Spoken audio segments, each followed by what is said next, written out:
इंदापूरमधून हर्षवर्धन पाटील लढणार असतील तर मी काम करेन असं दत्ताबाबा भरणे यांनी म्हटलेलं आहे।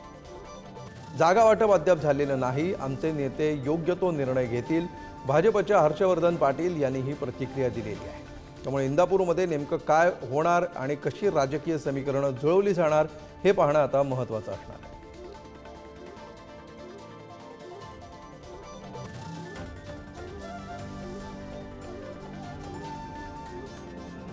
हर्षवर्धन भाऊंवर काय कार्यकर्त्यांचं प्रेम आहे, शेवटी साहजिक आहे।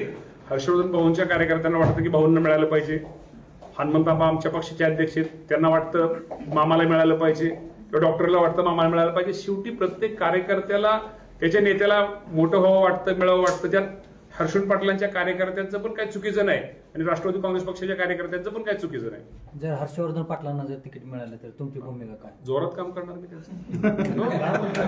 वारंवार लोकसभेनंतर विधानसभेचं संकट आमच्या कार्यकर्त्यावर का येतं याची कुठेतरी एक चीड म्हणा किंवा कुठेतरी राग म्हणा किंवा कुठेतरी त्याच्या मनामध्ये एक शेल्य किंवा असं का होतंय आणि यामुळं हा कार्यकर्ता पिटून उठलेला आहे। त्यामुळे मला असं वाटतं याची नोंद आमच्या पक्षाचे नेते घेतील, आमच्या पक्षाचे वरिष्ठ आहेत त्यांना ह्या सगळ्या गोष्टी वेळोवेळी आम्ही पण त्याच्या समोर ह्या गोष्टी मांडलेल्या आहेत।